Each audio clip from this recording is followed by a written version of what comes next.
few reasons, and it wasn't said, cavalierly.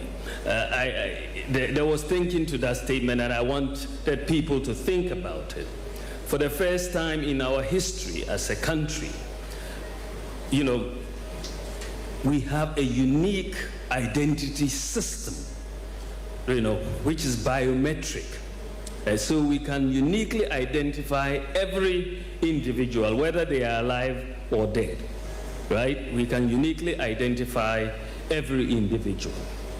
So immediately, if you can uniquely identify each individual, the case of ghost names on our public sector payroll will become a thing of the past, immediately. Once we do it, and I'm working with Controller here, we're doing a lot of good work on the Controller payroll database and cleaning it up. If you look at what has happened recently, National Service Scheme, we found 14,000 ghost workers, saved annually 114 million Ghana cedis to the public exchequer, from 14,000, just from one institution. National Service, 14,000 ghost workers, because we look for unique identity.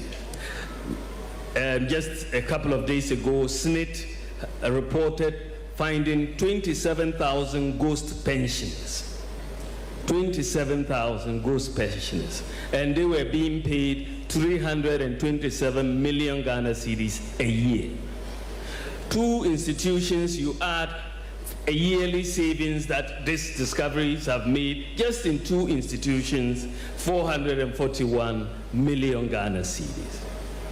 Over 10 years, you are talking of over 4 billion Ghana cedis. This is just two institutions, and you can be sure that when we go through every institution, you will see that we will be able to eliminate all ghost workers, thanks to the Ghana card. As a result of the Ghana card, we've made it the tax identification number for everybody.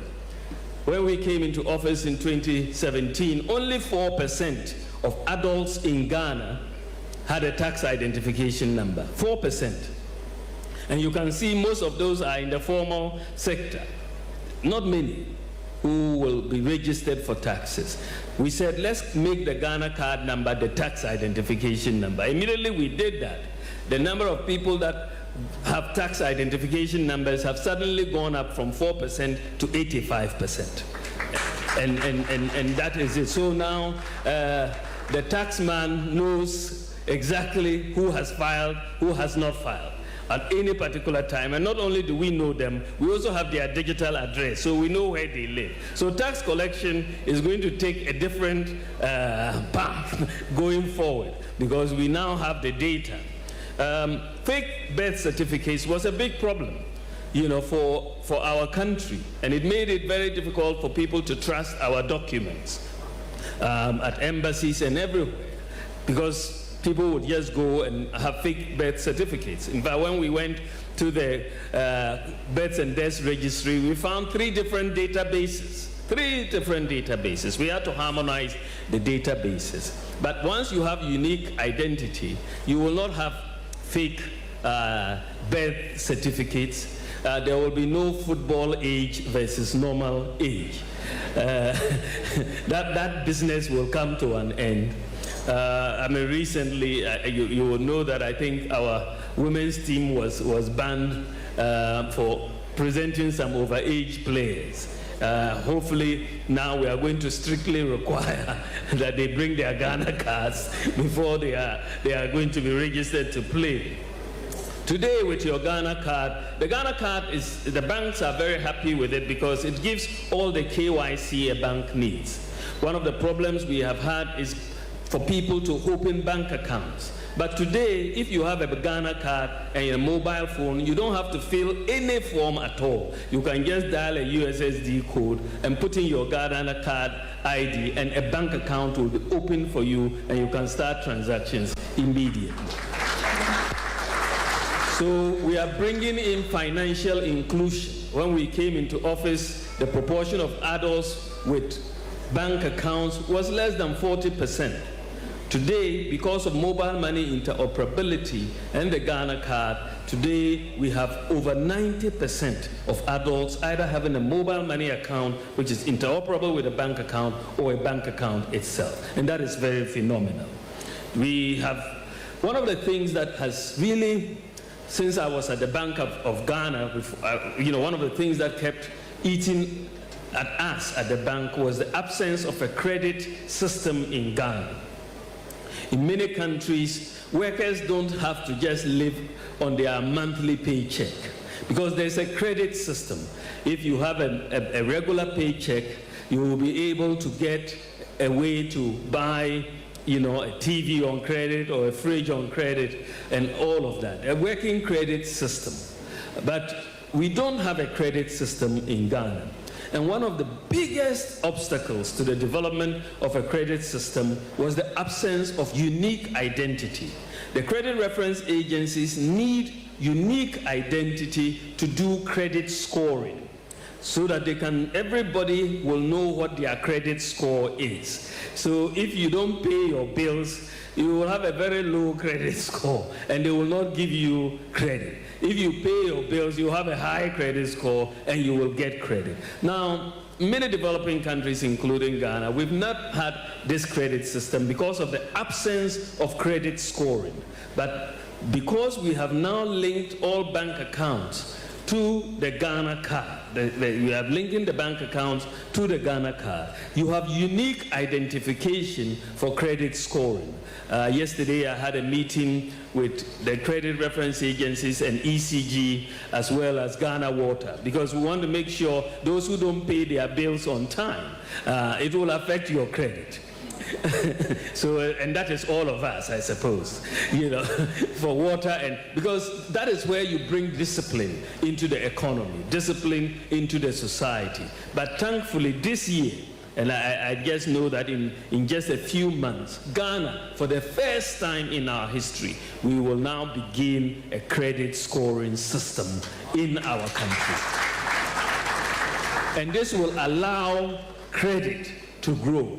We can tell who is the risky borrower and who is not a risky borrower. And banks can then give lower interest rates to people who are not risky borrowers. At the moment, they assume we are all risky borrowers because they cannot tell.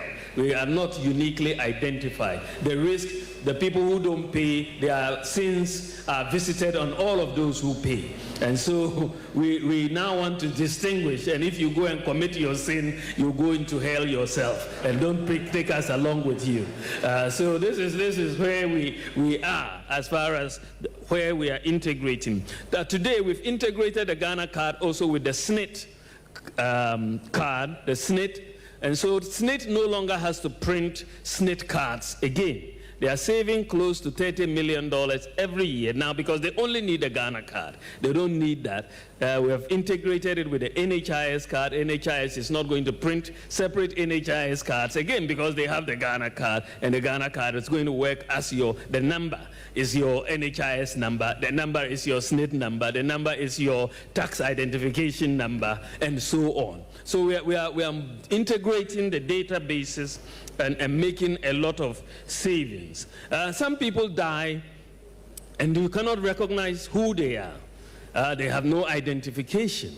And in those sorts of tragic cases, if they are registered on the National Identification System, they can easily be identified. Today, because of the unique identification, we've been able to introduce a no-guarantor student loan policy.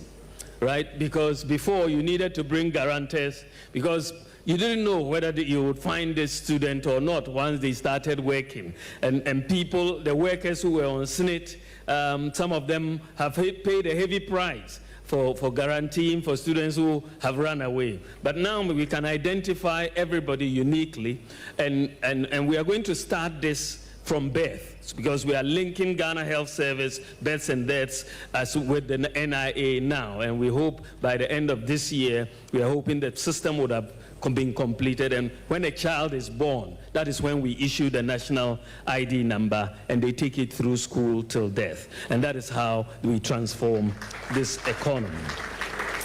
We also have done something that many countries have not done with the Ghana card. We engaged ICAO, the International Civil Association organization, the headquarters in Canada, on how to make the Ghana card a travel document. This has generated a lot of controversy because people cannot really think and see how this card can be a travel document.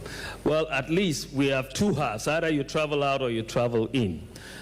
We have gone through ICAO certification for the Ghana card, and it has met all the requirements. In fact, it is more advanced than all the passports that we are carrying, much more advanced. So the Ghana card has gone through ICAO certification, and you can use it to travel into Ghana. We've informed all the airports in the world, all the airlines, that if somebody loses their passport whilst they are abroad, for example, and they need to travel to Ghana, once the plane is coming to Ghana, they present their Ghana card, they will be allowed to board and come to Ghana. And that is already a system that is working. So if you to Ghana at immigration, there's a line for Ghana card holders, and it is working. And even though people, very soon you will see that our problems with voter registration will disappear.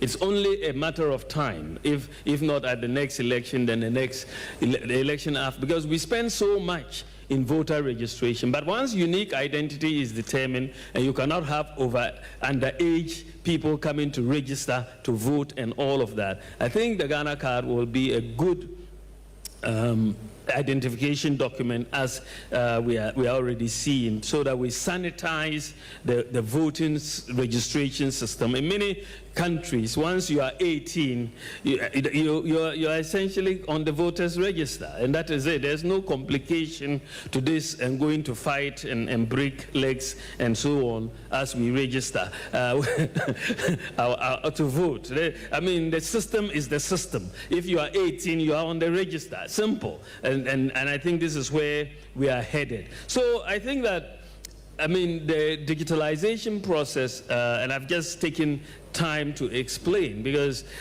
a lot of the time we have, as a country, really focused on brick and mortar for development, right? You build this road, you build this and build that. But we have not focused on systems. We have not focused on systems for the longest time. But systems and data and institutions is what develops countries. It's not brick and mortar. So these systems that we are putting in place, from digitalization of the various public sector offices and on all of that, national ID, mobile money and all of that, is what will transform Ghana. It's really what will transform Ghana. And that is why, once we enter the fourth industrial revolution, we have to pay.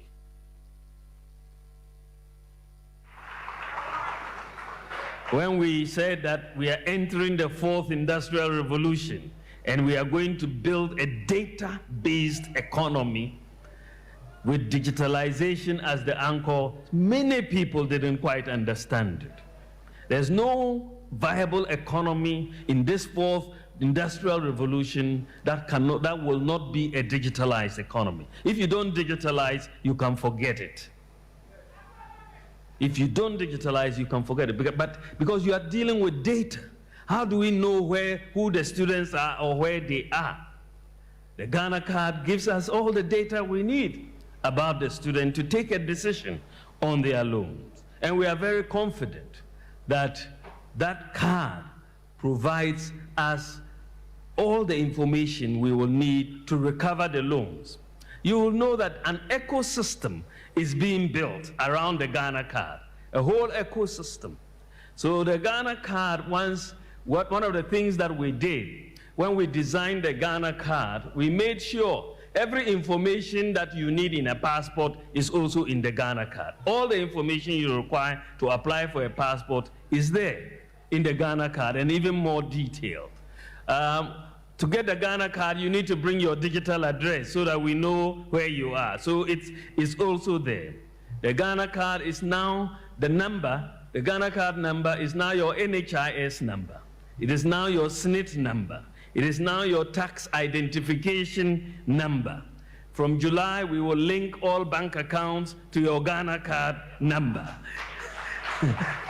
We are linking all SIM cards to your Ghana card number. Your driver's license will be linked to your Ghana card number. So can you hide?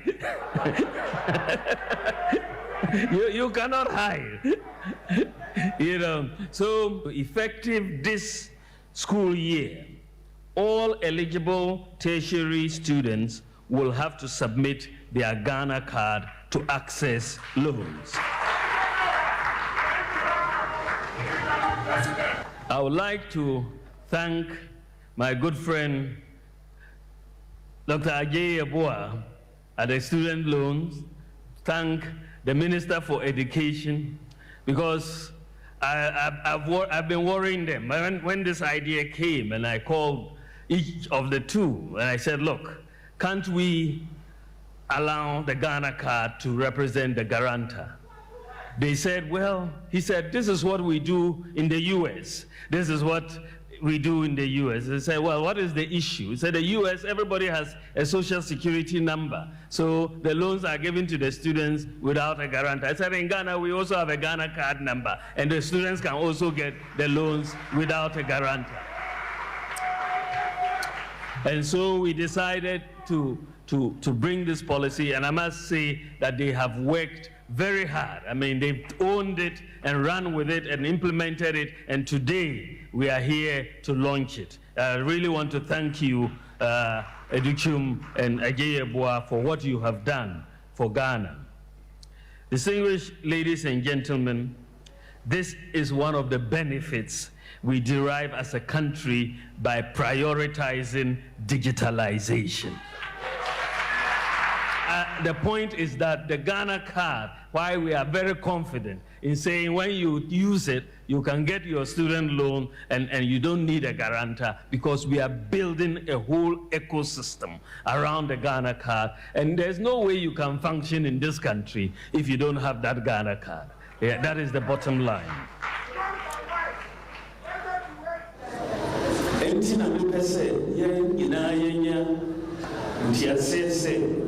Campaign a internal election. The main enemy NDC. So campaign no. Mayen kasa ntiatia obia. We want peace. A clean election, clean campaign. Pese obako akukasa because ye election on ye pese ye carbon bill they are taking on NDC. So we can't train me supporters, name me spokespersons in our cell. May di ubiate. Ye have a clean election. We are one family. We are one family.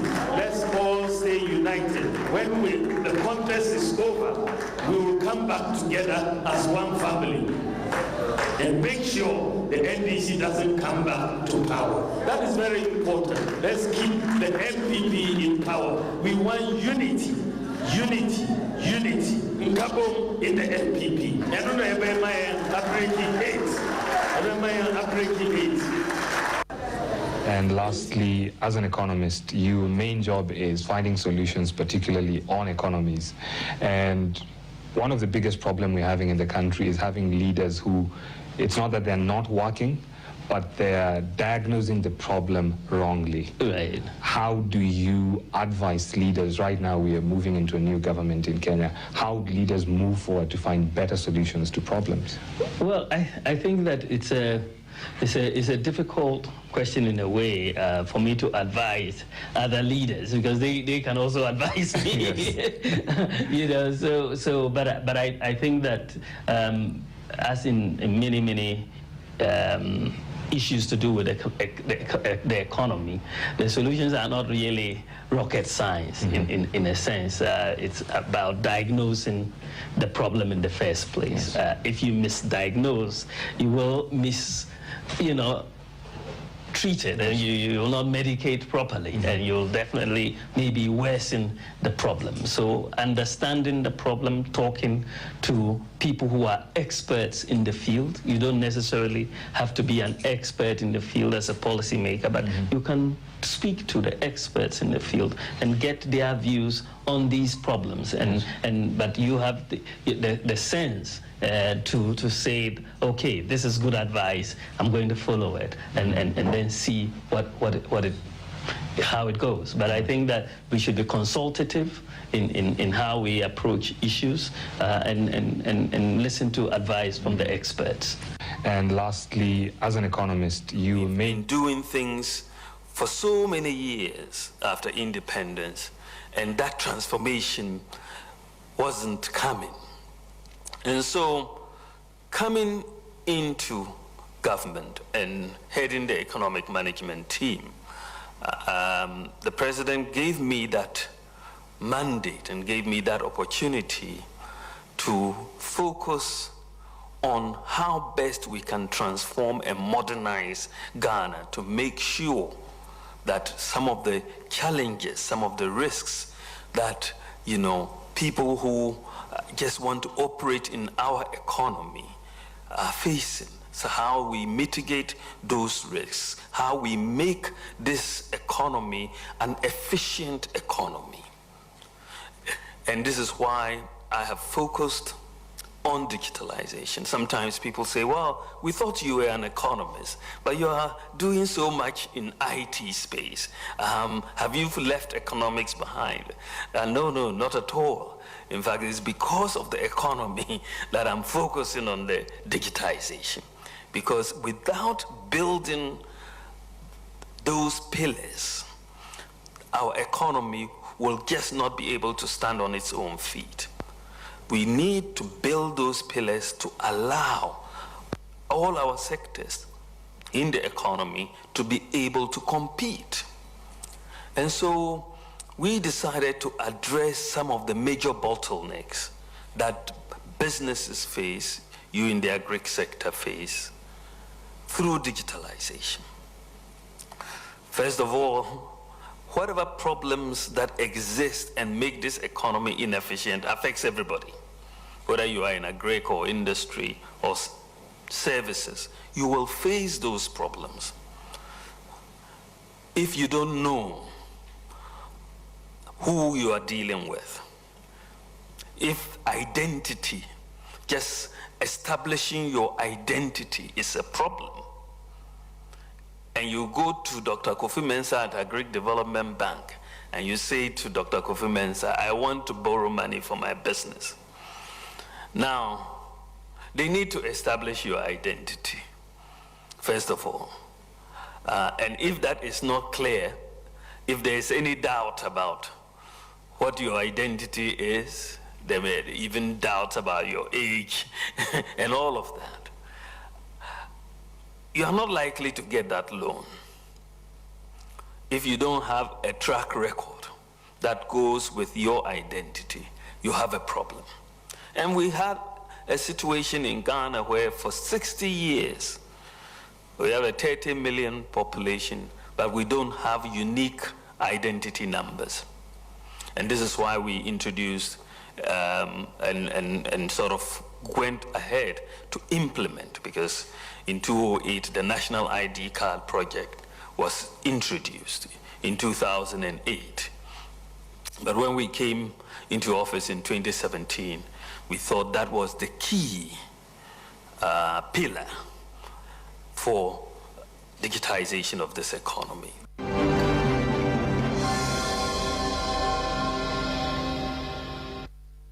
We've been doing things for so many years after independence, and that transformation wasn't coming. And so coming into government and heading the economic management team, the president gave me that mandate and gave me that opportunity to focus on how best we can transform and modernize Ghana to make sure that some of the challenges, some of the risks that, people who just want to operate in our economy are facing. So how we mitigate those risks, how we make this economy an efficient economy. And this is why I have focused on digitalization. Sometimes people say, well, we thought you were an economist, but you are doing so much in IT space. Have you left economics behind? No, not at all. In fact, it's because of the economy that I'm focusing on the digitization. Because without building those pillars, our economy will just not be able to stand on its own feet. We need to build those pillars to allow all our sectors in the economy to be able to compete. And so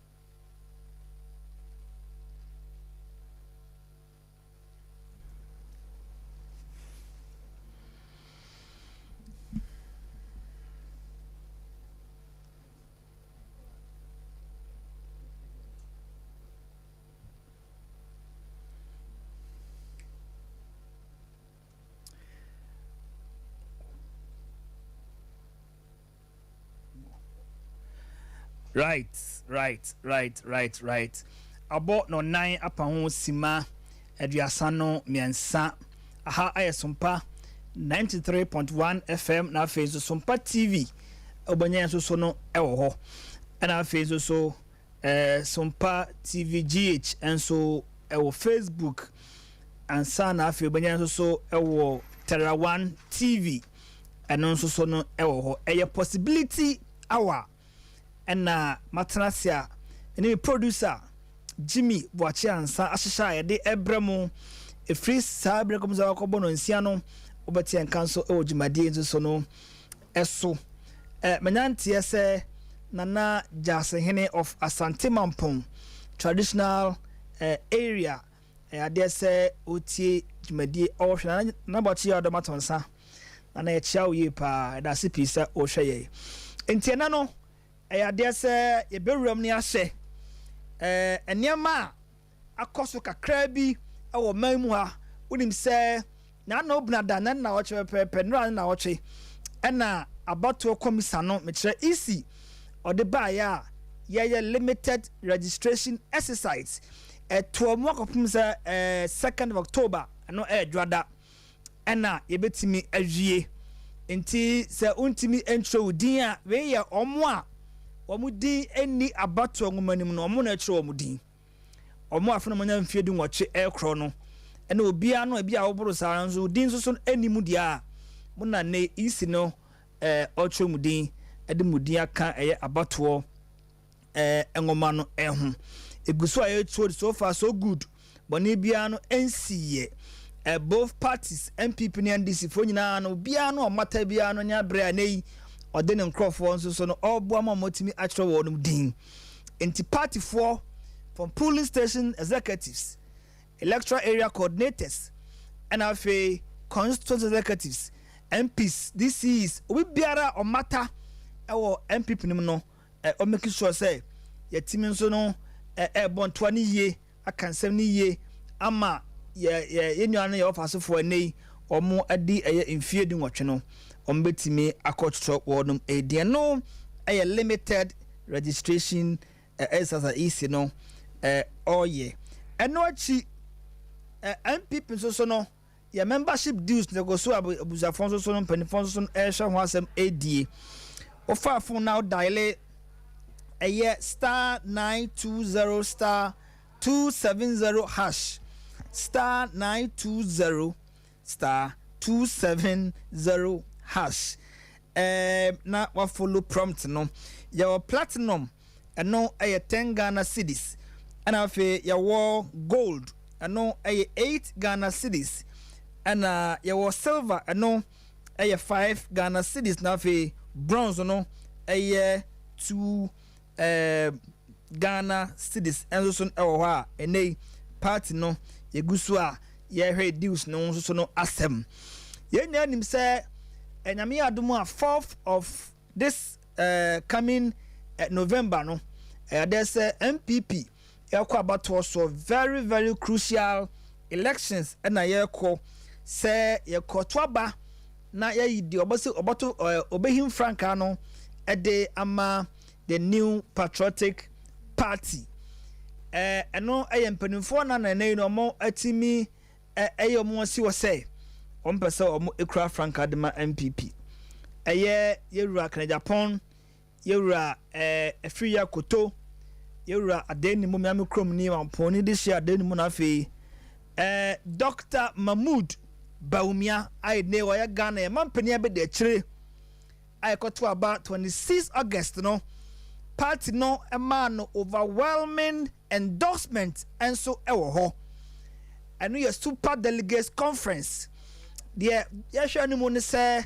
de koto November no so no de see no abesi china na fe assembly atwatia then ye na be kan ho abom na yetima kupie mu next year elections no na make sure say NDC Mahamadi animu no ye be kon matum na fe yakoso ade na mapatim de bre Ghana fo ntia na ye hia awie ya obetin panifo no pinka ha the odika transe no area George Ajay ono was member of the MPP communications team in Ashanti region and also a member of the Dr. Mahmoud Bawumia communications in the Ashanti region where cheche niya na dwumu no abobew ye pa empanimfo akabeba ombase ya pa na yatimi nso no ede nsem na timi nso ede abre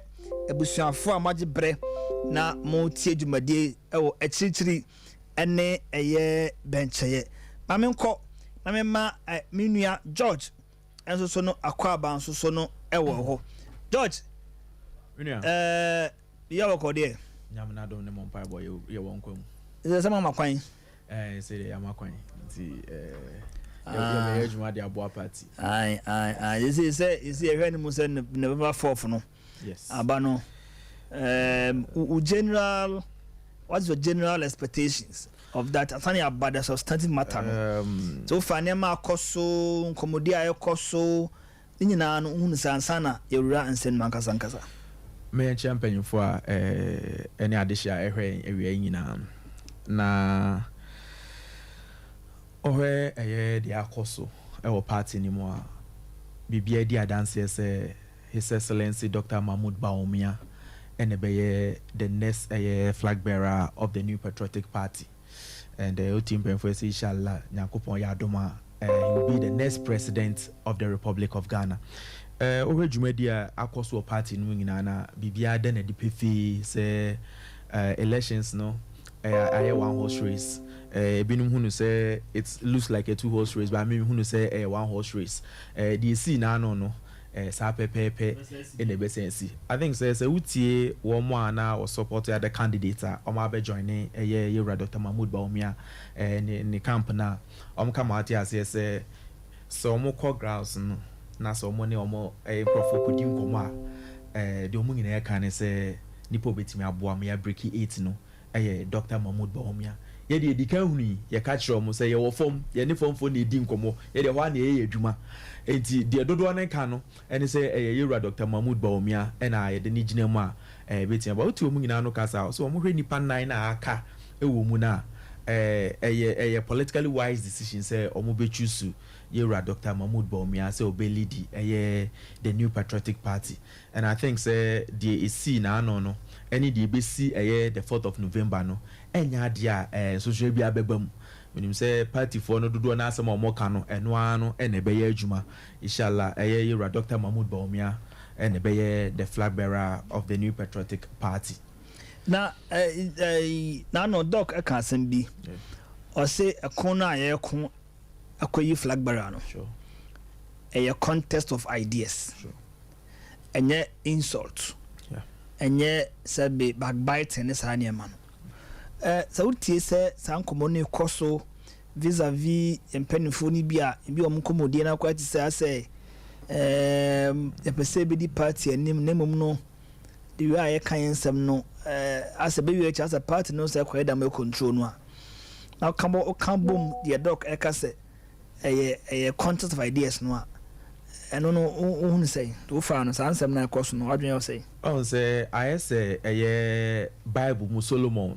ɛne aba awarefoɔ mmienu no a baako woyɛ a mmienu nyinaa woyɛ na baako ɛfiri mu na yɛnhunu deɛ ne ba ɛte aseɛ no na mpepere ho baa ho na ɔmo bisa sɛ aneɛ sɛ nipa pa mu di a ane yɛnkyɛ mu mmienu na obiara mfa ne famfa nkɔ na nea ɔno ankasa ɛyɛ ne ba ɛnam ayamhyehyɛ ɛwɔ mu no ɔka kyerɛ ɔmo sɛ ma mu ntwa akora ni mu ma mu nkyɛ ni mu wo deɛ ɔsɛ ɛyɛ ne ba no momfa akora ne mma saa nipa ne mu deɛ ɛnyɛ ɔno ne ba no ntiamu a na ɔka de kyerɛ ɔmo no sɛ ɔnye ɔmo nkyɛ mu mmienu na obiara mfa ne famfa nkɔ ɔhene tena ase na ɔhunu sɛ daabi nea ɔsrɛ sɛ yɛmfa mma baako no na ɔmfa akora ne nkɔ na mmom yɛnkyɛ ne mu no ɔsu sɛ ɔna abɔfra no ɛne dea saa na party no akɔ akɔduru baabi akɔduru no ɔmo ɔsusu sɛ sɛ if there's a lot of damages sɛ yɛyɛ damage bebree wɔ party no mu a ɛbɛha party no wotie ɔma no kasa asɛm ɔmo ka kyerɛ no sɛ ɛyɛ adwobrɛ ɔmbɛserɛ sɛ party no yɛn nyinaa yɛ dea ɛyɛ adedie na aba bɛtɔ fie ɛne yɛpere ho ɛnti na wotie wura Dr. Mahmood Bawumia ɔsɛ mɛnkɔdi wo nua atɛm daabi because party kuro no mu adwuma ɛne yɛyɛ politics of insult ɛnyɛ adeɛ a ɔsupporte nti ma yɛnkɔ no yɛnkɔdi yɛn nuanom atɛm anaa yɛne ɔmo nkɔpere biribiara ho gidigidi daabi ɛno hwɛ a sɛdeɛ yɛsi starte campaign no hwɛ yɛwura Dr. Mahmood Bawumia campaign sɛdeɛ yɛsi ɛkɔ so a wo a wobɛwɔ adwene sɛ wobɛkasa na wankasakasa yɛ bia no mpanyimfoɔ frɛ w'akyi no atena aka kyerɛ sɛ ɛnyɛ saa kasa no ne yɛpɛ sɛ wokasa nti hwɛ ɔmo campaign ma Dr. Mahmood Bawumia to sɛ kasa no mu da hɔ atemdidie biara nim ɛno na ma party no ɛbɛyɛ nkurɔfoɔ akɔnɔ sɛ wɔn a mpo ɔmo kɔɔ contest no bi nipa du na ɔmo kɔɔ contest no bi a ɔmo ɛntimi anka the first 5 no ho no dodoɔ naa no ada na ɔmo ani di akyi yɛwura Dr. Mahmood Bawumia camp no because it is a very welcoming camp yɛni atɛm yɛkyerɛ adwene na so de w'adwene aba abɛto dwa na wakyerɛ deɛ nti a wosusu sɛ wo kandini anaasɛ onipa no ne bɛyɛ kandifoɔ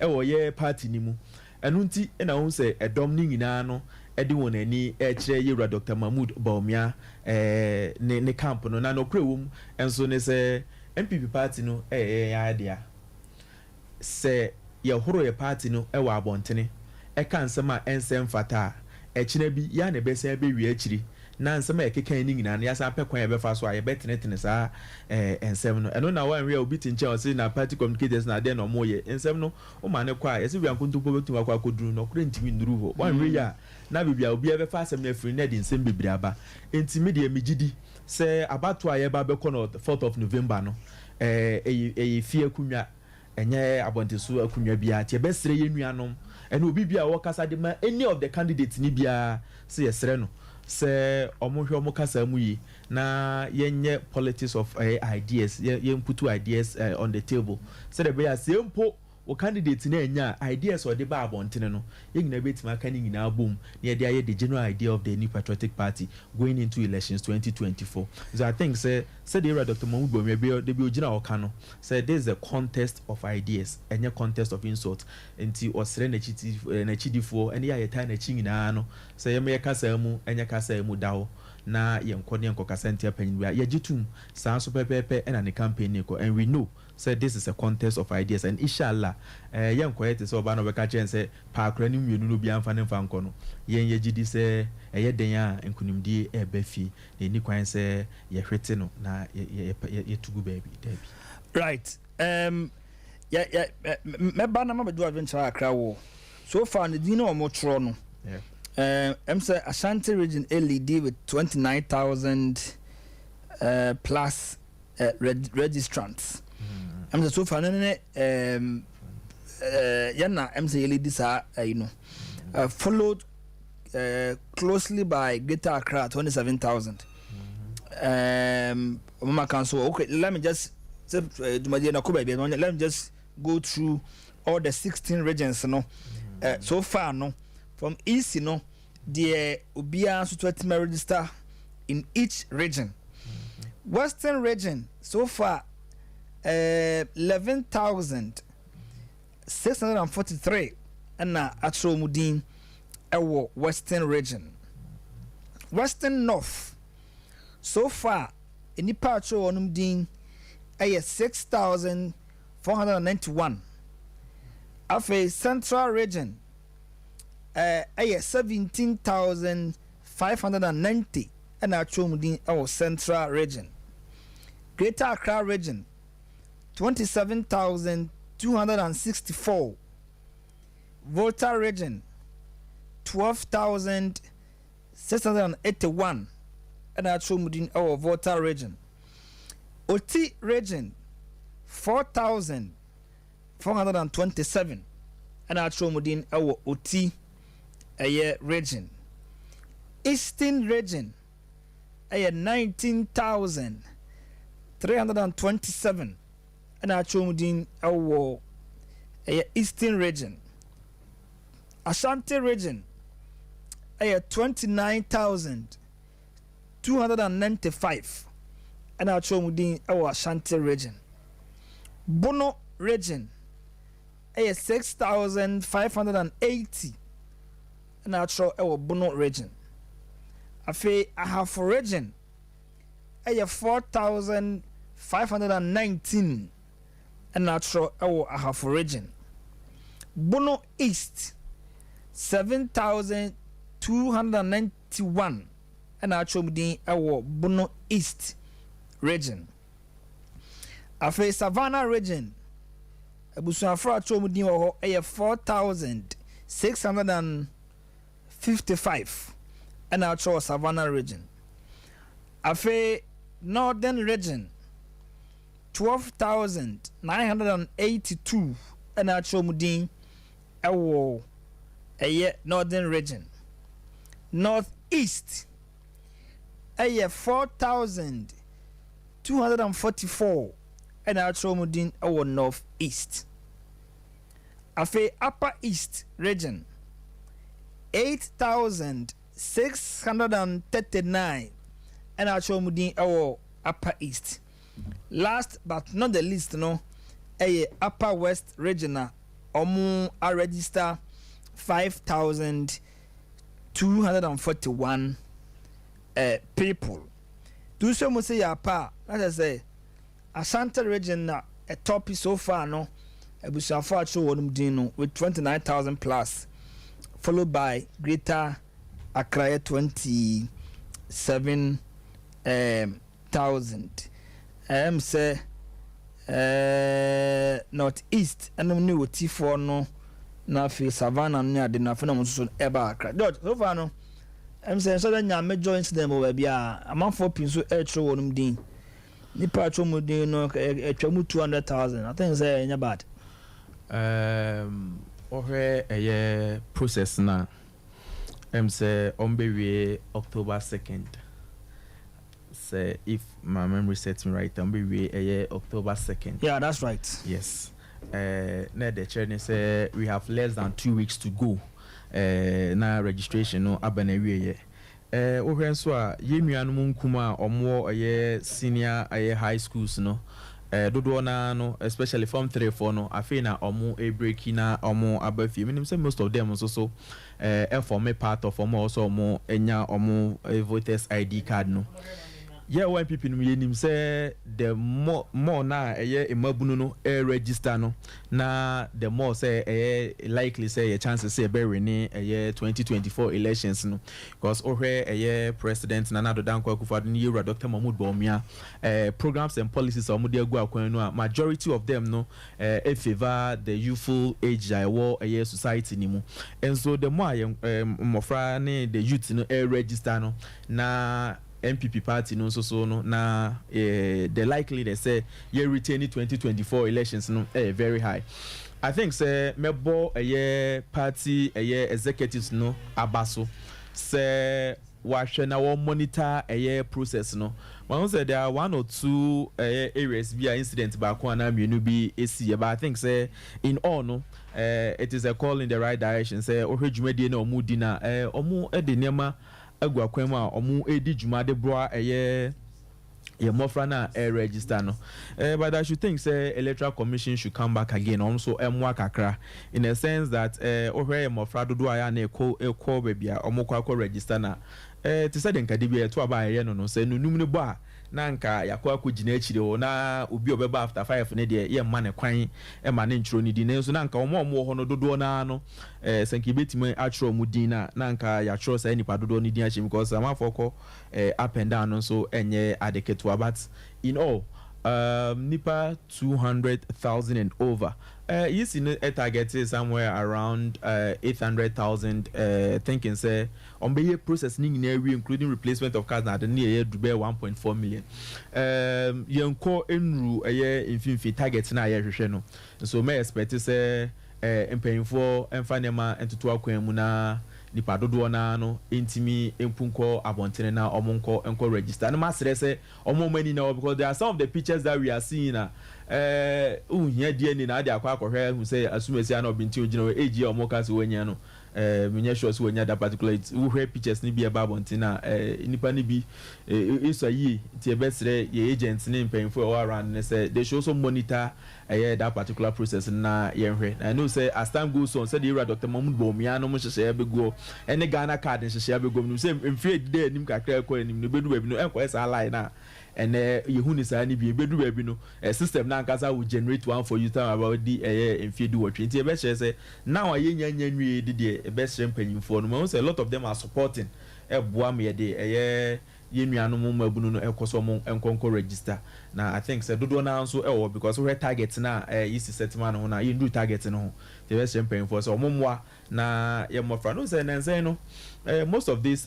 youth no so wanhyɛ wɔn anaasɛ wanka nsɛm bi ankyerɛ wɔn antwe wɔn mpia na dodoɔ na no atwitwe wɔn n'ase wɔ nneɛma bebree ho nti yɛbɛsrɛ sɛ yɛ polling station executives no sɛdeɛ n'ano yɛka no ha sɛ no ɔmo nwurawura afiafie mu na yɛmabunu na ɔmo aduru hɔ no ɔmo sensitize wɔn no ɔmo mmoa mfa ɔmo nkɔ baabi ɛyɛ registration no na menim sɛ yɛbɛwie na yɛde Ashanti region wɔ top but ɛwɔ sɛ gap no ɛyɛ very wide because population wise no yɛdɔɔso kyɛ ɔmo aka no nti yɛnya a lot of people within the Ashanti region I think sɛ ɛno nso bɛboa ɛyɛ the future of the New Patriotic Party. Right, 54 minutes after 4 George ɛna wate ne nka no yɛbɛba ne abɛhwɛ nneɛma a ɛda nso ɛwɔ Dr. Bawumia ho a nti nipa nan a ɛkɔpere no ɛwɔ sɛ partyfoɔ ɛhwɛ na ɔmo ɛto aba no nso ɛde ma no meba ma nsima bɛɛ mmiɛnsa na afei yɛnwura ɛyɛ instant no meba sese a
abusuafo e hye no sma me say makasa next year bana ye koto no said it say be history or memu ha be the first time ha political party be person break 8 or Ghana ha sounds na be the first time o mampani bi a obedi so pen our we person sounds back.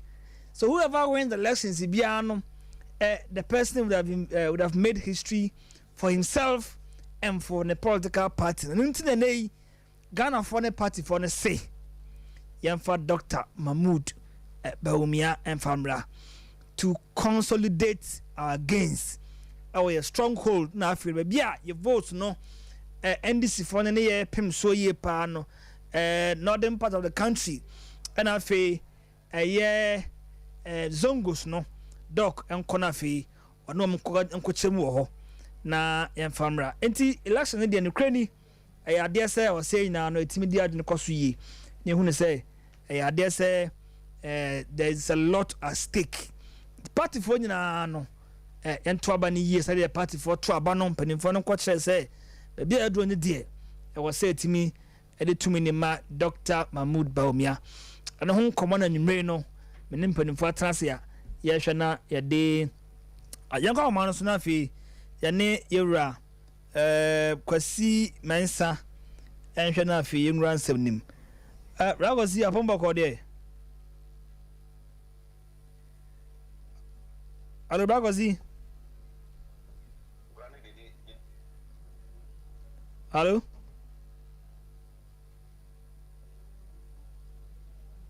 alo behwe na fi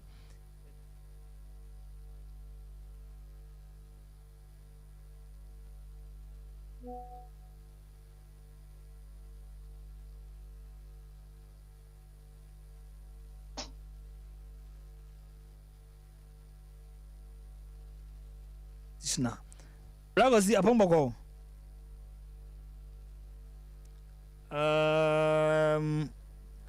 amano emse yayi kakra mohwa na fi enti mi ranse mohwa mame na aha enti no yabekọ na ye ne kwasi mensa we media practitioner na wotimi nso so na behwa ma na fi ensam ni na no yaje eye na jinchen so no ewo hello kwasi hello bafo aha ibi abekọ de onyame adaroma me hoye ateze enema yanisa enabusafo hu bafo me say yasim penifo se ufo do so yiri nyina no cre mire ka me nya me kwa kaja de bia kwa na kete o neso wote fa konso na wote ade so right agosi enano Dr. Mahmoud Bawumia ade sambi tuja se ono de election na kono November 4th no it should be a contest of ideas and not insults. Yes. To no wakache na teacher for nyina say he doesn't endorse insults. Yes. And I say mo no ekotia pani bi. Ono de e adwunumu akansie na ye kro. I was saying that kan ye no ubu an say. Well, me does about for men in the yard drain more than 90%. Men in the yard drain. Sabi about to Yantoka about to adventure na adventure ni muno bafo ayana kasemu efifiri omo pepre about to krono ehuno nyeni nyina so na obeyi wani ohuno ebinim wo ho a ebe sheda provoke you be ya nka wano bepa wakoka bonivi no de utimi guide wo ho any team ni nyina say the Dr. Bawumia ya excellent. You don't need to yes say o ko ba bia enye kramai say bi kramai obepo bia na eze ogina etobobo no e say utwam na woko na wa hwe no wankudu aha e de me na ya adwen 100%. And na face no o hwe so a before super delegates elections now moto no 26 August no akra de bisi na nyina no so wa hwe a team Bawumia and Dr. Bawumia himself omotumia guide omo from making any whatsoever remark obi beka say insult and say provoke and say bia against any of the opponents. And also no a very good achievement here. Doctor and his team have been able to achieve. I know ntina ofu say ama Yeri Alan Samatin Crawford ni bi eba on board nana. Oh, I know come home. On say so here mekai na mo kumewu enye kumewu by elections ni per se, but honorable basu e no menimia ajebu shay eko ye MC ewo na me wo ho for wakekeeping ni funeral na ni Thanksgiving ni nyina ba for ade ba ko a me observe here say usha aya na most of the time no attacks na if you all other opponents e ma no mo ye duni na nkura na aka nyina na obia efinga Dr. Bawumia in one way or the other. Ono ano mo friend establishment candidate no. Sa establishment candidate o maka nyina no. Wo hwe o mo ka se bi o mo nka no the positive sense. On pass of just say the pass me think pen establishment bi akwata ma betu yeso. O elso nya no kresa.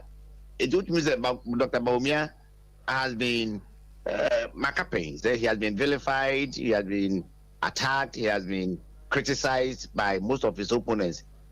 Even Umbeka Nipa Nine Crash, some of the criticism no end up so coso. But for this observation, I think it is not a good posture for Team Bawumia to say we will not respond to attacks and answer criticisms and answer provocation. Yes. For once. For once, some of the criticisms are ebano. The team must sit down and offer a befitting response. If it is a issue, it is a honorable candidate Japan, also or time criticizing Dr. Bawumia the economic credentials na you be a demand no. Ohun say sa credentials ni na ho na Ghana akọ ahochiremu. Obeka say ada na party ba e kan say ada do if say be oka party ni ho ana. But it's a strategy that some opponents can use. In this kind of attacks, I don't see why the team Bawumia should just keep quiet and say we will not respond to that. Because what the issue are always, and yet or no, even though it's internal elections, but external parties are more interested for elections, we will also ATBA, almost the make a decision. It has been going on for some time. I think that Dr. Bawumia economic credentials, and yet fans in the sector.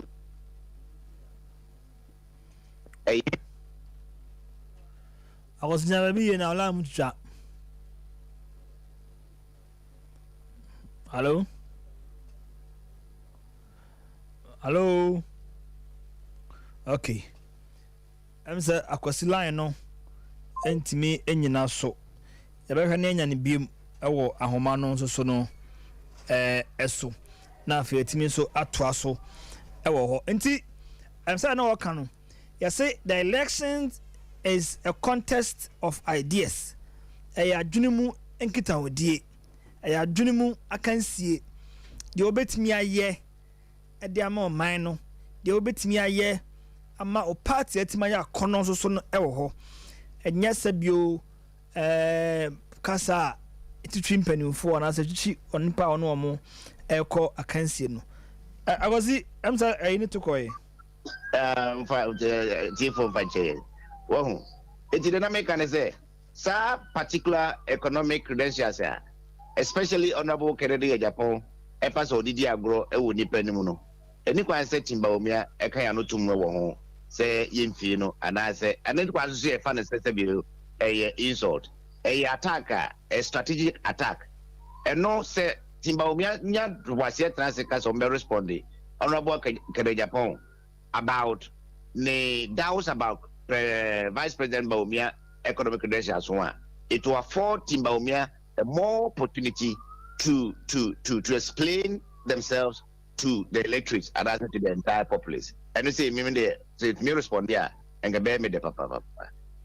Other than that, the Omoka say intimidation there there, and the Medica can say, and you know, also catch politics is a very intimidating enterprise. And whoever is in it, that will be able to say easy. Say you want to talk about my easy, but the woman is vilified and intimidated every day. but she's still at post. Only mean can say and go for them in Gino and me see for my call because me penisa. And the answer who nearly done no. It is all the other attacks and answer jabs are or more to Dr. Bawumia. If Timba will be able to me at Nasi, ask them and was there. Some of these things they need some explanation. One paragraph, two paragraph, one statement, or one video, or even one comment from any of the team. No, able to me abwa ama doubt me the for a kappa Timba Bawumia system no so at me FO katra. Stand up a me who has in Bia will be a catcher Dr. Bawumia. A set and as a fantastic team no better as on respond. But the economic credentials here, especially honorable career Japan, a pass of Didia grow depending on the day. Any quasi Timbawumia AD1. And who don't say and somebody born there. I was a can be a team not me yan. Yes. Now, Doc also on. I didn't be say one day Obia do be can be a yaman and costa. Yan can't give it to me. Now, memo be and try to respond to be awesome. No message. The message will sink. I agree. I agree in principle in all that. But okay, in politics, but for Abrafu Assembly was say in politics, there's a fine or very, very, very, very slim line between perception and reality. Sometimes, you know, Bible baby na Paul to Timothy. Because the man will be empowered you know in the emperor. I say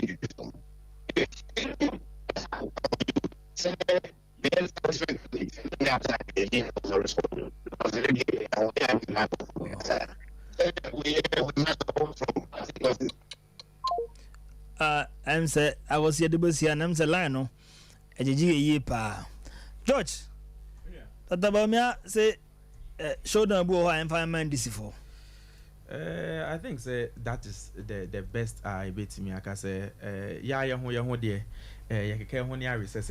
if there is a proper showdown, that is to be between the MPP and then the NDC. And 2024, that is where the proper showdown will be. And the inshallah 2024 no and Dr. Mahmoud Bawumia eventually the NDC the proper showdown. And that's why Dr. Mahmoud Bawumia can say the showdown should not be between two MPP groups. Debbie, I will say between MPP and then the other political parties. And that is 2024. And 2024, said the Wawadika can history making in the Ghanaian politics. Say Ubi the president now wakwa chain baby. Na or say by to say I can farm amre ye two hinibi. Na mfibe na nume chirinu. Yes, I can say the next echo in Kunya Fimin Tibida. But that is Nema be Kuchirigun Kat as say Yemfa NC Ghana and Kunyazo. And no for 2024. Sounds so and after 8 years 10 one say be beyond 8 years no and the objective of the new patriotic party say they be an pa Emma Ghana niema ekoto tina manfo hunu se niema ani adane niema ekoso se de wo se ekoso no na ye gyan niema mu ajeje mu ye ni bebe ho so no na ye nuanu abefa no masa ye ne basa ni asa ba bim ni asa ba hye no masa ba no masa bedwiregu enu nti no se de Ghana for dodo ne kan se ye nya ne sa bim wo hwe Rwanda ne other countries amanfo ne omdi twa Ghana mpoa de kan Ghana nsem a wo hwe omudi oman na anim na Oman nipa wo matimi amomo some number of years bia eno kan wo bi no matimi di akekere oman no abedru bia abedru, and that is what Ghana yeso ye pese ye bi say ye ma ne nyeze ba ko be hyehyɛ na foforo aba no abedru da bi ye ma MPP for kwanya na MPP for ahyehya de akwa ko dru ba bia ebedru ba bi no Ghana for amafo de betu omo say kan Rwanda asema na mo kan Ghana kra chance a oman na mo kan wansem no, and that is the ye koye no 2024, and that is what Ghana for nyina adwene wo say eno no MPP party no eni betime di say no and only every say why the best I can defo na or betimi di MPP break this particular 8 no near ye kan nyina ne say send people betimi say can defo no any yewura Dr. Mahmoud Bawumia near kan nyina ne say nipa na ya MPP for de omo call November 4th ni nyina no obi asefata na so mpanyfo ka asem bi say ye wo hene no na mpanyfo te ase nemum de biade ne da no so wan fan to a efrito omu nyina se fatade nanso yewura Dr. Mahmoud Bawumia oda soronko e wo sa nipa nan a ekwakopre November 4th nim de enti na yewura Dr. Mahmoud Bawumia na eda soronko omumu ye dikan no kire se ye ka experience a yɛwura Dr. Mahmoud Bawumia experience chance nipa nan na ɛkɔ contest ni nyinaa experience experience experience chance nipa nan na ɛkɔ pre positions ni nyinaa adɛnti ne yɛka ne saa he has been the number 2 for his excellency yɛwura Nana Addo Dankwa Akufo-Addo wawo opposition 8 good years ɛna watena ban mu nso almost 8 good years yɛwura Dr. Mahmoud Bawumia say ebe experience from 2008 to 2012 na oye the running mate edema yɛwura Nana Addo Dankwa Akufo-Addo from 2012 koka 2016 na oye the running mate. In fact, at a point in time yɛwura Dr. Mahmoud Bawumia became the face of the MPP edru baby no na sa wo ka MPP na even though your candidate His Excellency Nana Addo Dankwa Akufo-Addo no na nipa dodo na no nipa omunim no yɛwura Dr. Mahmoud Bawumia ohwe programs within MPP say yeshia mabunu say yeshia mpanyimfo ewo omanga na ham nyina no ni nyina no it was spearhead by yewura Dr. Mahmoud Bawumia at the time yewura Dr. Mahmoud Bawumia say ba experience say yanko across the length and breadth of this particular country yen ma yen deliver message a ton crofo etrim na ton crofo akoma so a best speech delivery. I don't think say obi chen yewura Dr. Mahmoud Bawumia was a contest here yekuimu and awohwe 8 years awotena opposition as running mate and yema ohun here across the length and breadth of the country.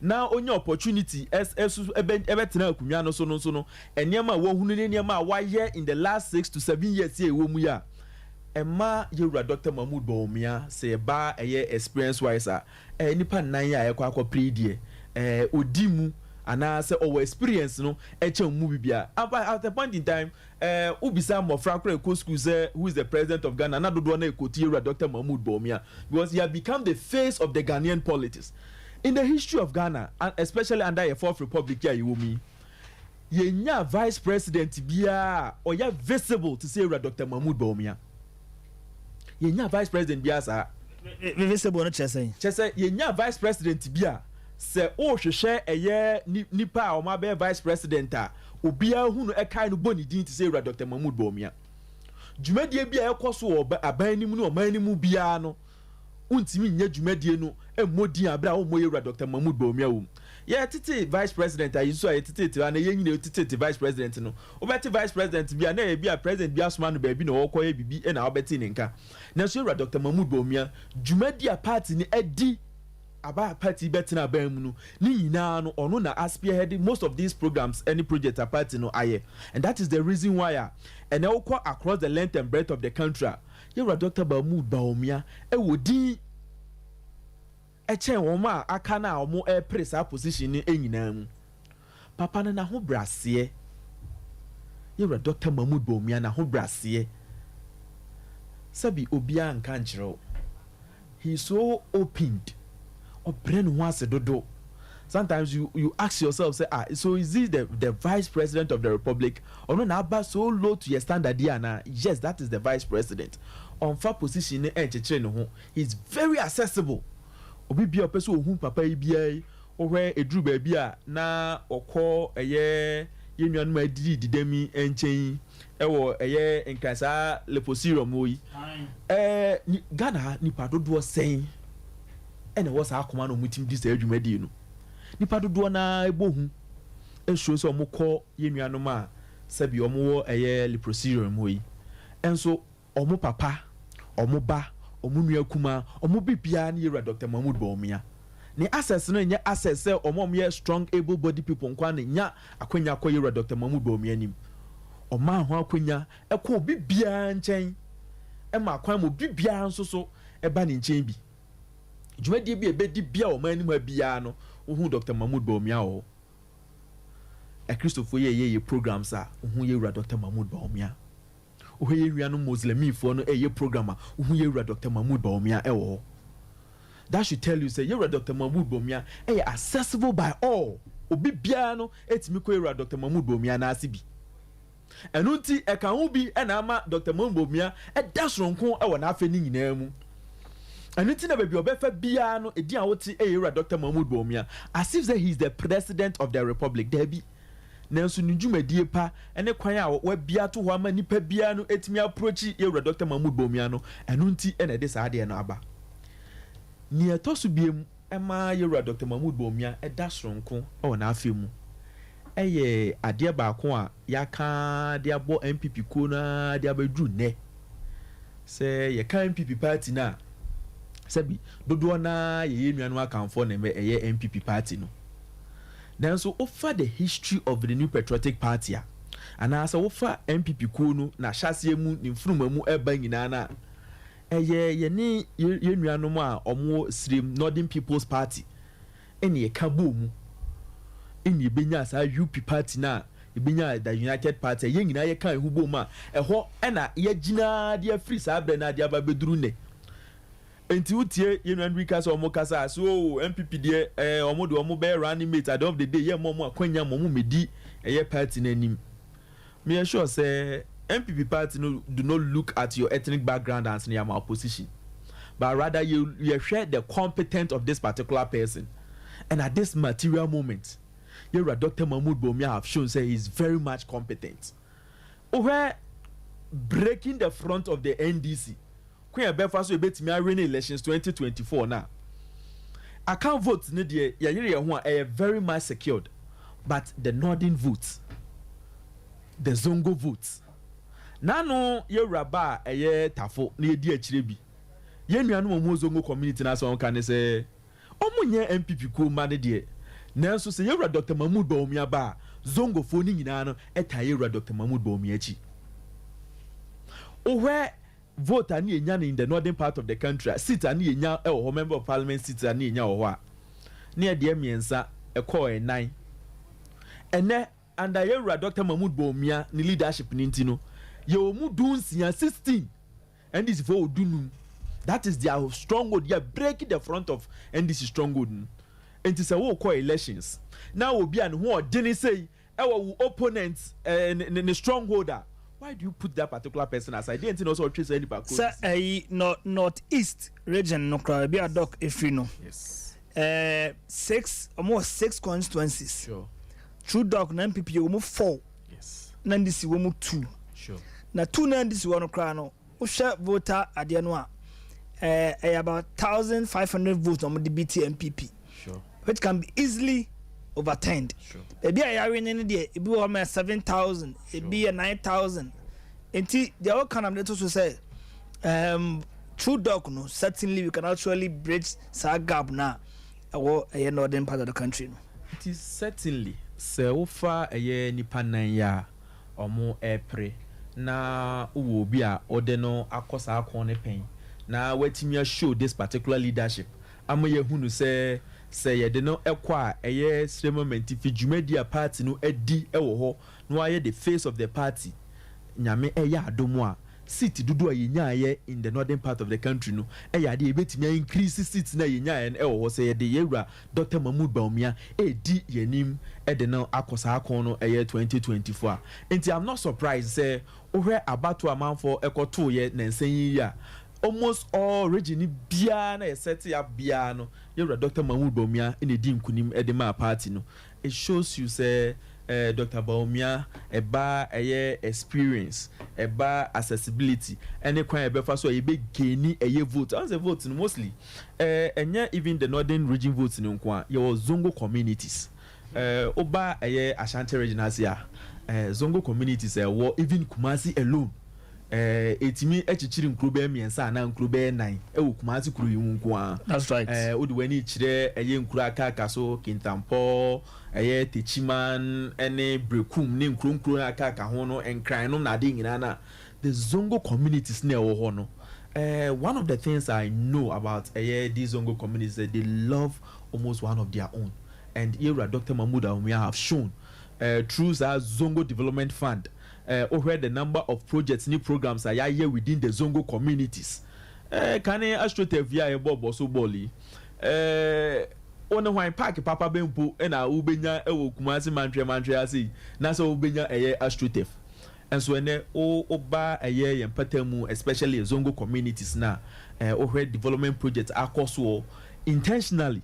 Dr. Anu Boafa nipa be eduanai omo kwa ekoye medical doctors omo san dodo na san ye zongo maya no on say ye maame no zongo community omo ko ayaresa na nipa na wohwem no mema ne nema na aye nema kakra ma omo intentionally de maba wa omo abinima de be aduanan say omo enkoye medical doctors from the Zongo communities no mo say I'm not back to the Zongo communities no em support the health care delivery wo Zongo communities em hwe ayaresa hu dwumadie wo yenuanu ma omo wo Zongo communities no be ka che say enkaye nam he and ye benya these opportunities no by here Dr. Mahmoud Bawumia abie kwan ato so oba ye ni remfi yenuanu mo free the Zongo communities so ubisa Zongo communities na edin ba ko eda oma no Dr. Mahmoud Bawumia.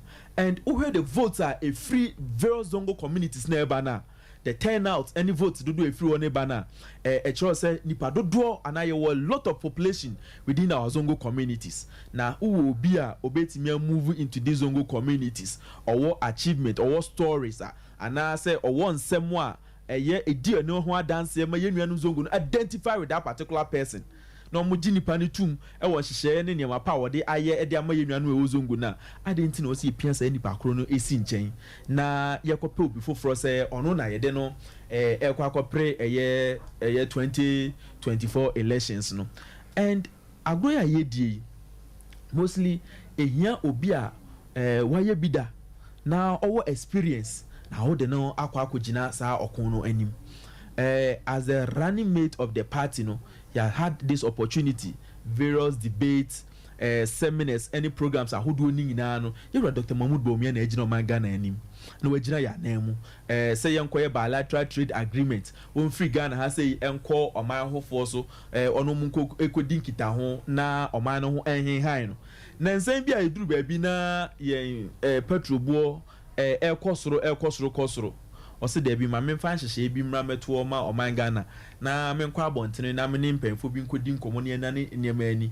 ose good for oil project ene said na yesi hu niam ase si ekosoro no enye sa bi ene eko ohwe contact a establish between Ghana and the outside world how amanfo si hu no Dr. Mahmoud Bawumia e wa abontene hyepa ene kita opa ne nyuma pa wo no atima akɔhwɛ de abdo oman Ghana no si ye ba contact so anase ye pe obi a say to the edin no betimi akwa abontene akope bibi abebo man Ghana so a untimi nsan yewura Dr. Mahmoud Bawumia ho ana untimi mfa wona waka no emfa ntoto yewura Dr. Mahmoud Bawumia we nyina no ema yewura Dr. Mahmoud Bawumia ejina brane wo na afo na prese obedi party nanim going into elections 2024 eti bafo misusu se ba one odi party nanima breaking the eight and certainly said the party for a war form ya maamenom ya papanom obu a polling station executive wa yes everyone for close to about 20 years 30 years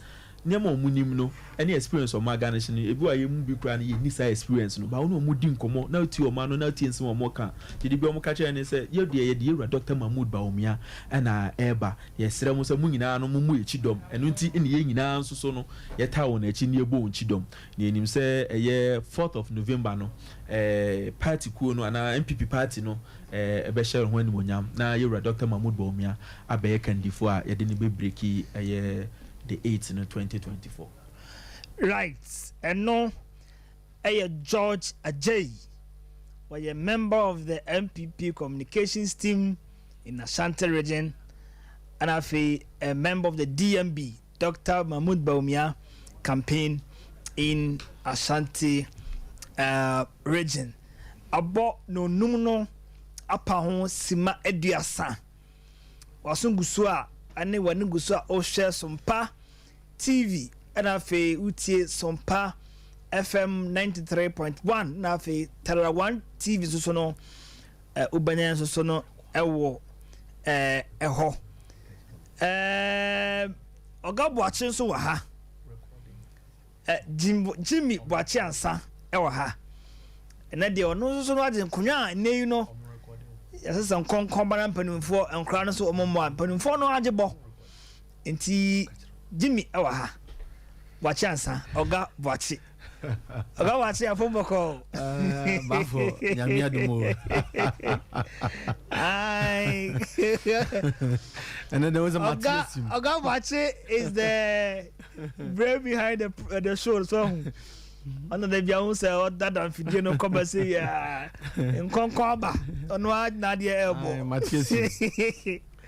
Bafo mayefa aseda kese ma otwedi ampo Nyankopɔn. Na omo a ene ewie omo hwe fidie yenchi obi a wokwan sonko so. Juma mu mpanifo omo a omo ye juma wa ha. Omo wo so amempesua yi so omo wo so am magazine so am market ne all other places are ene mo agibra mo hwe wo kasafidie yi so kasafoni afidie yi so ene mo mutie wo kasafidie so nyina ne chia mo kwan sonko so na ene Dr. Mahmoud Bawumia topic a wode to opportunity no me pesa me de manu tumbi na aya ye bo Ira Mahmoud Bawumia ho dawru ewo akwanuasa bebere so na ene me free say with the particular topic a opportunity a ye kan ho asem no say ye kase Dr. Mahmoud Bawumia edanso ewo ene the 4 candidates are or moko into the November 4th presidential primaries of the New Patriotic Party now. Mefano on 4 tangents. Okay. And answer on 4 factors. Okay. Answer point. Yeah. Didi kind. The Samira Bawumia effect. The Samira Bawumia effect. Yes, Samira Bawumia effect. At this point, discuss. Yes.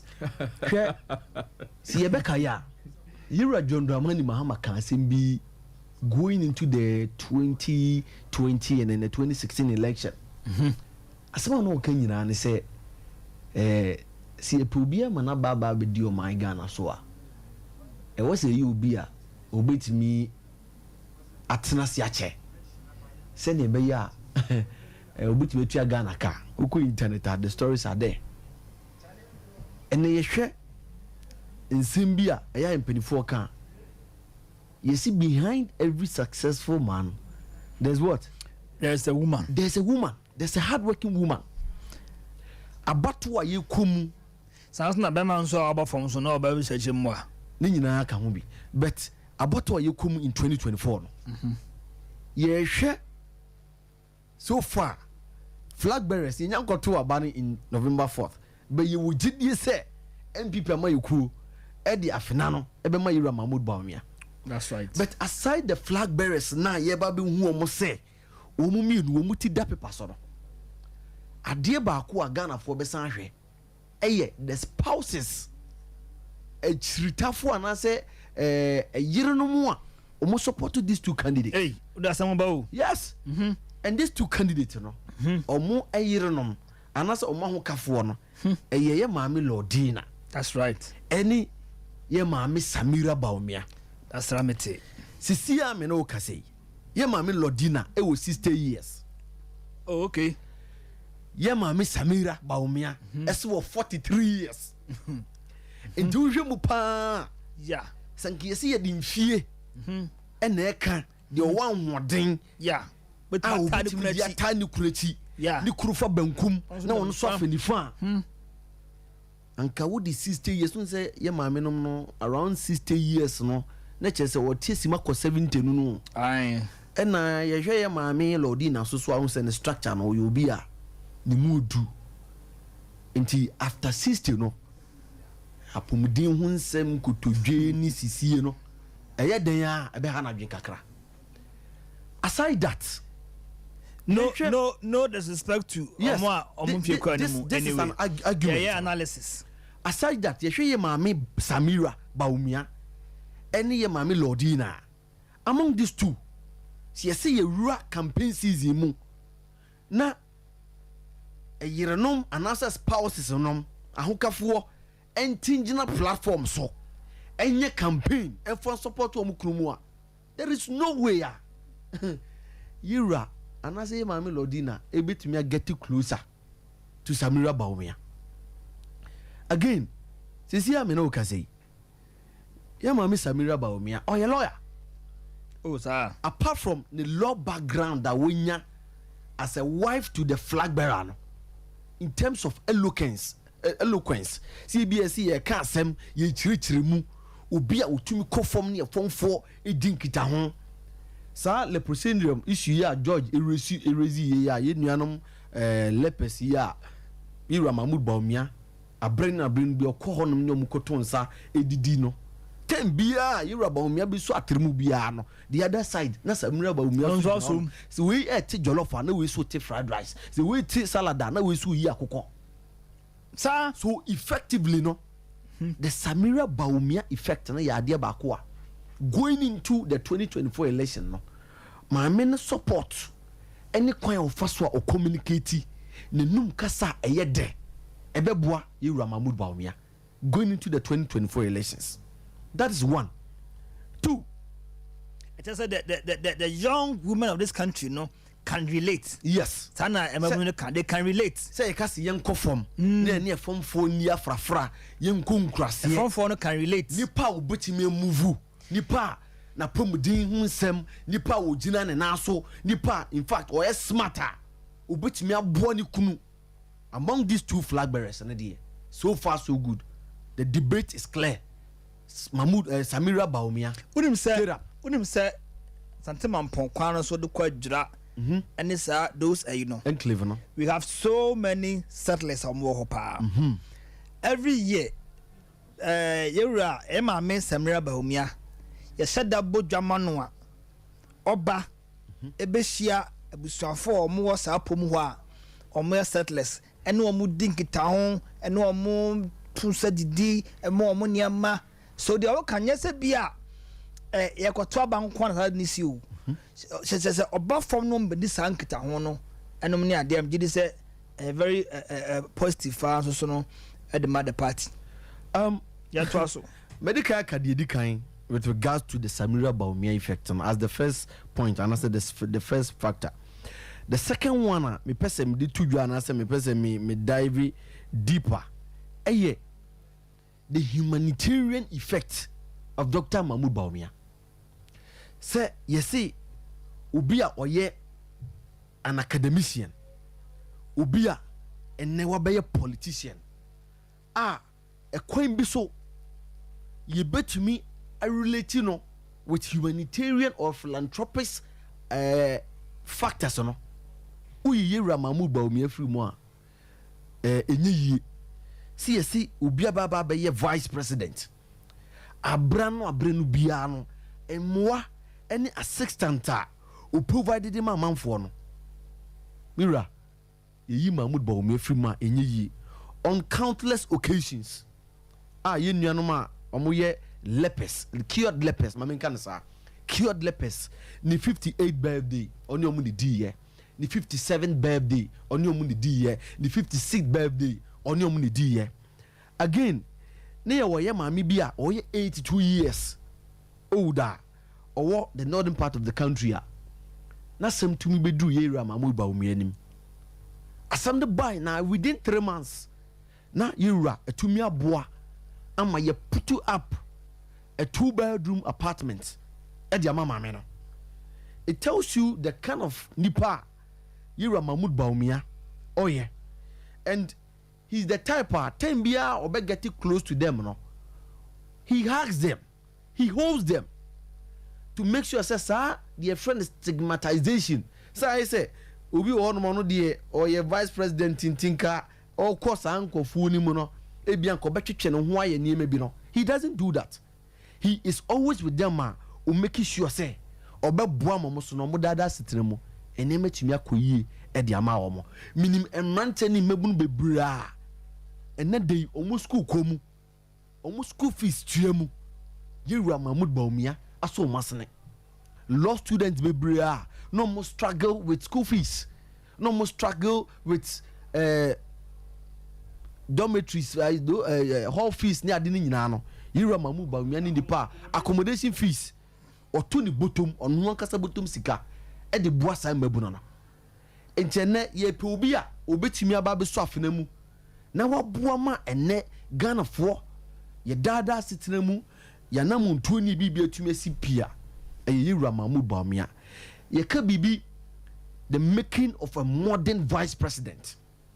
I'm talking about the effect ayira Mahmoud Bawumia and odi abeto pronounce no ene ade baako a obi a o ta hye ne man so ebehu ni se ye manhia anasa ote kokoso o manhia eye one of the places a ubetumi akase yira Mahmoud Bawumia eye well known wo manhia tem bia obeba sentiment mu bia no o make sure say amamere kwan so even nyame adoma on the 4th of November elections ayekui waba ho no mababa be sere ote kokoso nhira ote kokoso futuo ote kokoso mpaye going into this election bese bi se bi omo say omo de omo free say ni nyina no ye hu obi a wotumi ayesa. It tells you that the man is doing something different. Yeah? You see, tembia this level ye be do no. Ye pe obia o ye bibia ye sonko.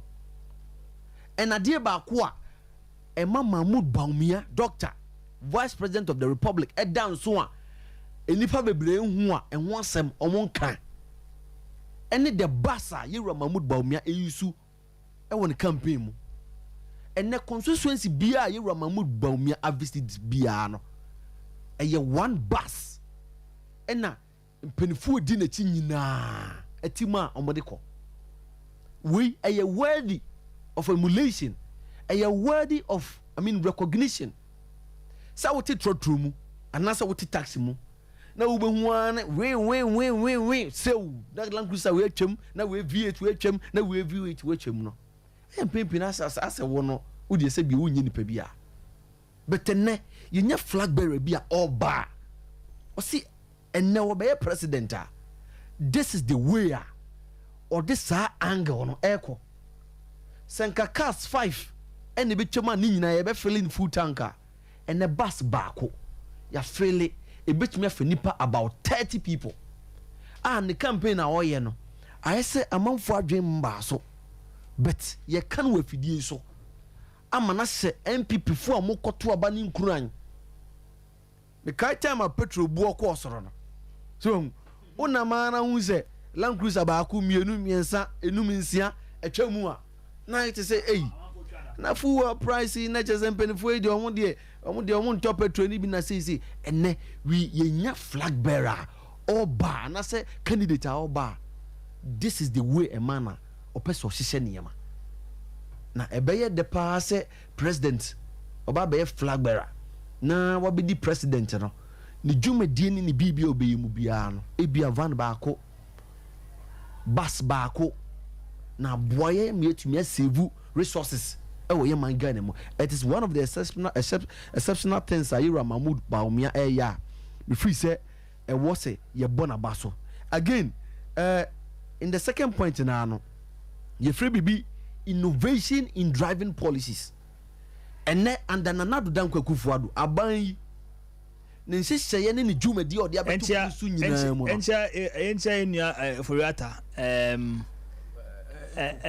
Kumasi FM morning show host oti obori echiao ha Jimmy yako ofuri kasampi what you see you very be innovation in driving policy bia amompanin na nado danko akufuado e dia betu ne opportunity so no ye wo an aspect of that policy innovation be creativity be wo mu a eye introduced by Dr. Mahmoud Bawumia. Here ambulance here ye de buy through the $1 million for each constituency and ne 275 constituencies obienya ambulance.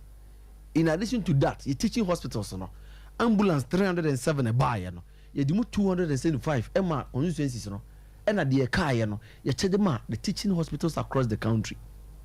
Unim say we are very sa adwuma di we no the innovation a Ayira Mahmoud Bawumia dey attach ye ne say what wonom now yare da dem e kwan be so na wo be fa wo betimi easily wo betimi link up with emergency medical technicians in ya boama yetumi abefa wo e wo ba bia wo da na se wo fie di wa ko hospitals code be na wo se wo bo deɛ bɛn na wɔsi yɛ to make sure say the policy no the intended purpose nti yɛ de ba yɛ no yɛtumi achieve because yɛ de ambulance ne ba na wɔyare da wo den na wɔntumi a link up am yam before wankɔ a policy no yɛntumi achieve the success a yɛhwehwɛ the innovation ɛyɛ attach no ne nyinaa no ɛyɛ introduced by Yira Mahmoud Bawumia nti the innovation in driving policy no ɛyɛ adeɛ a ama Yira Mahmoud Bawumia so adanso going into this contest deɛ ɛtɔ so mmiɛnsa sɛ yɛka sɛ nnɛ ɔman Ghana ɛnyɛ mpipi ama yɛhuo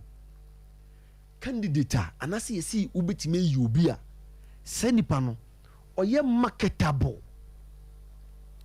apart from sɛ ɔyɛ marketable ɔtɔn na ɛyɛ easy sɛ yɛbɛhu no na yɛatɔ no and then on the other side ɔyɛ appealing a national appeal sɛ wodi ne gyina baabi a obiara pɛ sɛ ɔtwe ne kɔn na ɔhwɛ ade koro a ɛkuta wa wode ba bɛkyerɛ no sɛ bio Dr. Mahmoud Bawumia stands tall hwɛ NDC fo betimi aka deɛ ɔmo pɛ sɛ ɔmo ka biara but the fact remains say yɛde John Dramani Mahama gyina hɔ na yɛde Dr. Mahmoud Bawumia and I will continue to say this sebio yɛn within the MPP no yɛnte sɛ yɛn nuanom NDC fo yɛnim sɛ under the leadership of Nana Addo Dankwa Akufo-Addo yɛntumi achieve bibia 100%.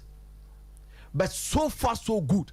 The success story, the achievement yet me a clock on. You cannot write Dr. Mahmoud Bawumia off these successes. What do you need in free? A dear corruption tag. And as a John Dramani Mahama, any Yira Mahmoud Bawumia di jina simpi eswa. Ubetimi dia bo Yira Mahmoud Bawumia. A dear sempana. Ubetimi ka. A dear for Yira Mahmoud Bawumia. Edi asem oni bibia wetimi akade afa no so also economics so economy na anwen nese oh so obi kasa one in economics so you see if all things being equal aban ne se na memu ase no say this for ka kire so mari nam na mana to dompe nti me pacho free SHS policy na yes ase no that time na yes free SHS policy na ase no na IMF. So they were here. That's right. They left in 2018. The 2018 now free hanum say in 2017 na. Omo benin na Nana Addo Dankwa Akufo-Addo. E share free SHS policy na se no. Me ba jo. E no dey enfa credit no, ye enfa mbo the head of the economic management team. Dabi, and am say enfa mbo no. So you look at some of these factors. It tells you that going into election 2024, nipa yebetimi marketing. Nipa Ghana for a kaino. You cannot write Dr. Mahmoud Bawumia off. Obia again. Obia, mama nyo 1 minute na mfa kan sem we. Obia oba na economy no 3.4% growth. 2017, 2018, 2019, 2020. I didn't move from 3.4 no ma ibenya 7 on the average. Average ncha say let me go 8. Now about 6, now about 7, now about 8 and on the average no now I grow by 7%. First 4 years of MPP.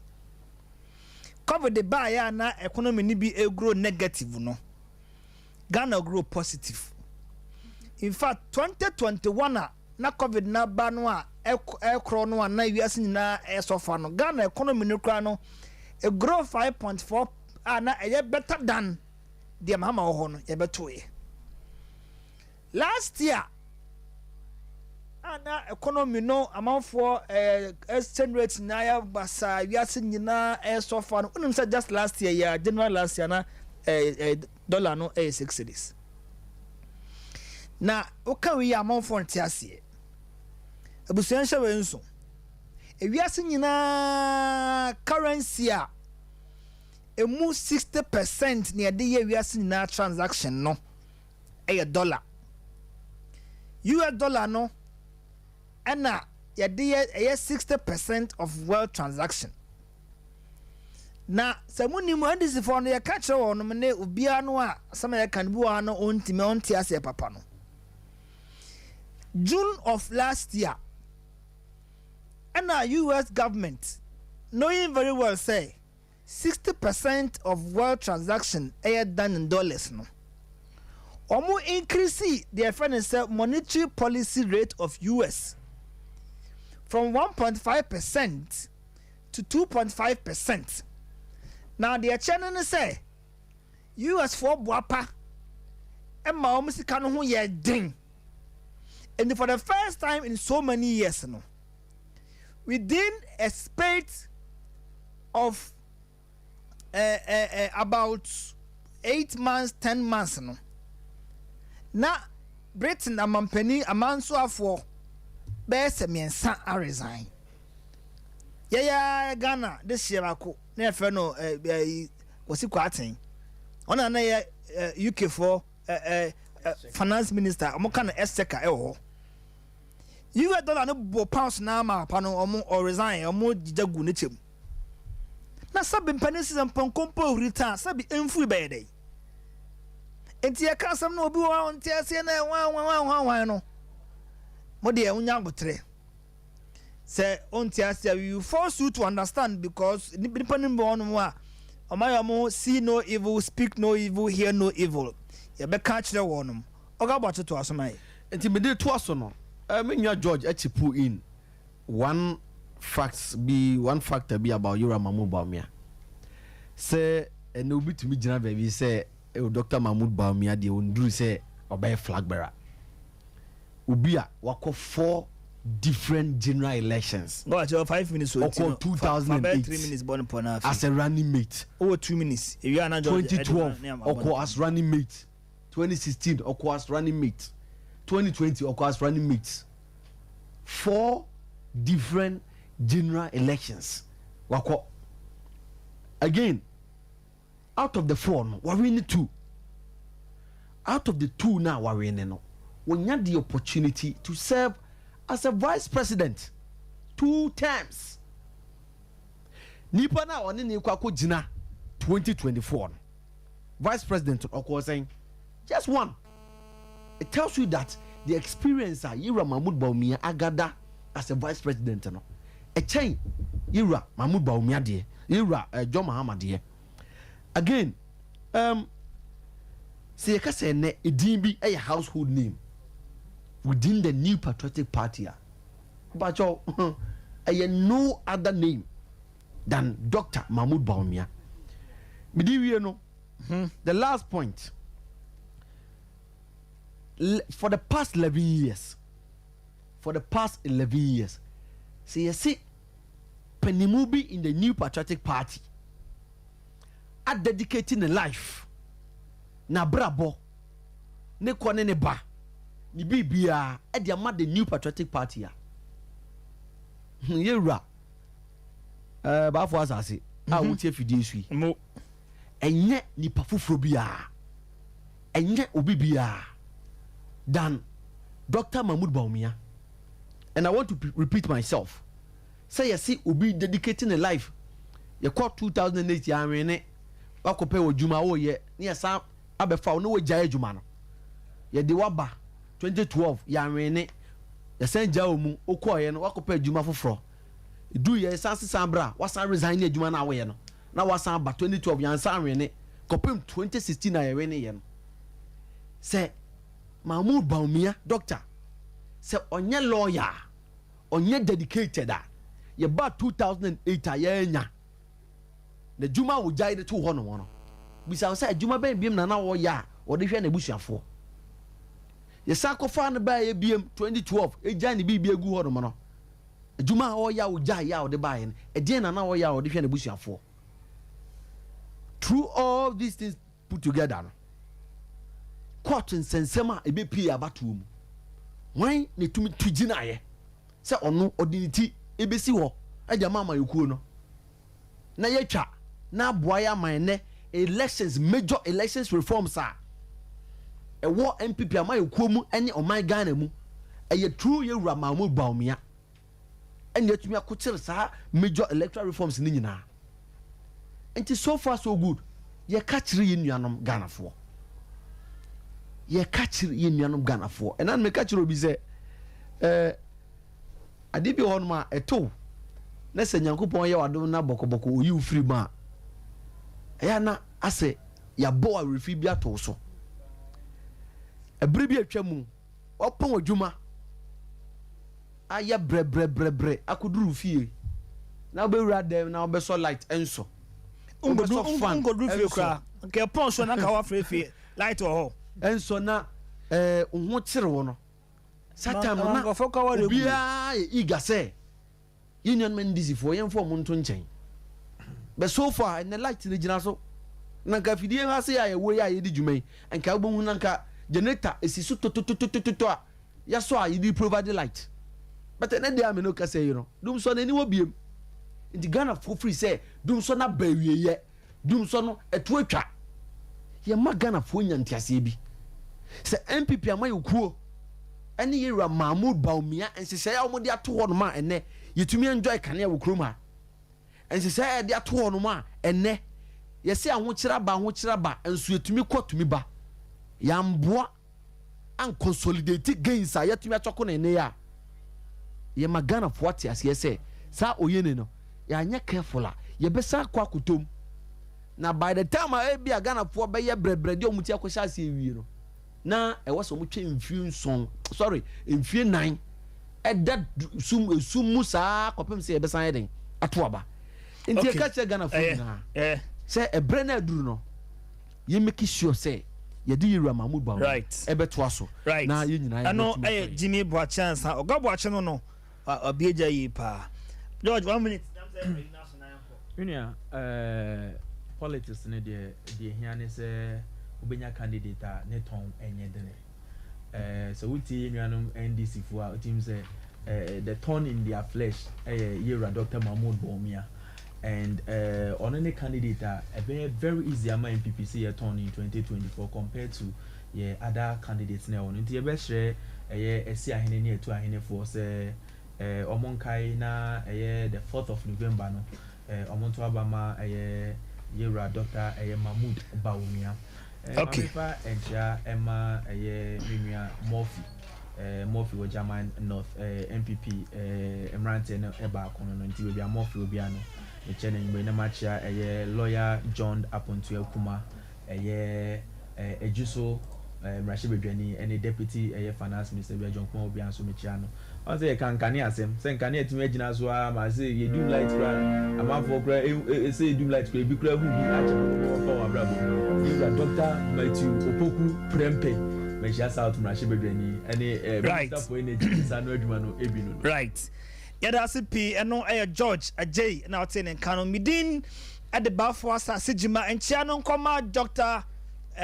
John Apontu Akuma MP at the ma ejeso constituency na fe wa Deputy Minister Finance and Economic Planning Emma Oman Kronkron Ghana abono nima pawo sima edio numuno enkono that's ne ya besanso ehia nyame kam nyina mo era masipi